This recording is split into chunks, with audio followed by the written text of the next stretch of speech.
When it comes to our health, knowledge is power, but sometimes the information we don't have can be just as important as what we do. That's a lesson music executive, father to Beyoncé and Solange Knowles, and breast cancer survivor Mathew Knowles learned firsthand after his diagnosis.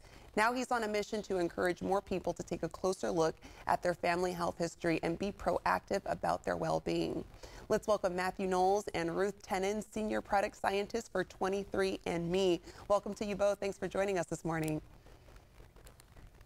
Thank you. Thank you. Yeah, so Mathew, I wanted to start off with you. Your breast cancer diagnosis caught many people by surprise. Can you share what that experience was like and how you first realized, hey, there's something wrong here? Well, I first realized it, by the way, in the 80s, I actually sold mammography equipment, so I had some knowledge. But imagine a white sheet of paper and a red pen, and you have 10 dots on it. That's what my T-shirt looked like the first day. Second day, same thing. And so I asked my wife, I thought maybe she had bought some new T-shirts. And she said, well, it's interesting, when I looked at your side of the bed, when I cleaned the sheets, it looked like dots of blood.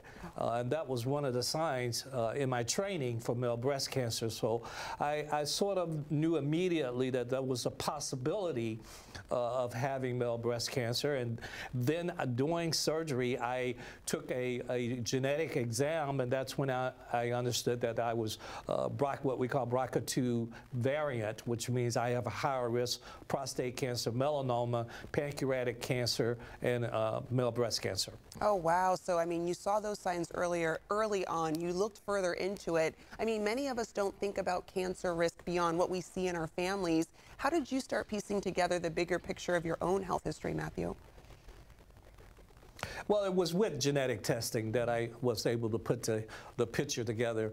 And by the way, on yesterday, it was announced that I'm also the global ambassador for zero prostate cancer, as I understand that I have a higher risk for prostate cancer.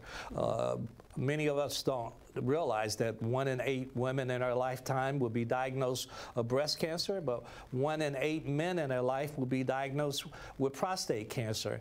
The commonality is genetic testing, finding early that you have the possibility of getting one of those diseases and types of cancers. And Ruth, I mean, when people hear about health risks, it can feel overwhelming to hear that. What are some simple first steps people can take to be more informed about their own health? Yeah, I think Dr. Knowles touched on a couple of great ideas. First is to understand your family health history. Do you have a family history of cancer or other conditions that might predispose you to a higher risk as well?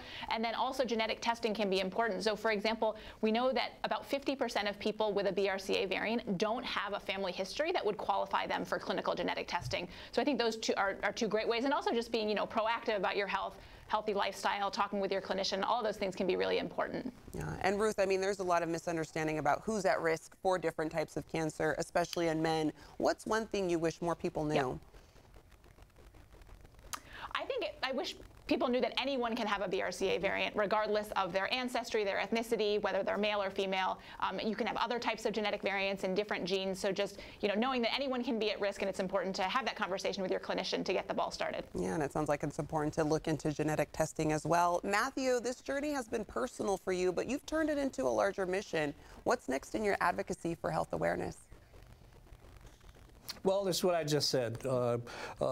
Prostate cancer, I had to scare myself last year of understanding my risk. But again, it's about early detection.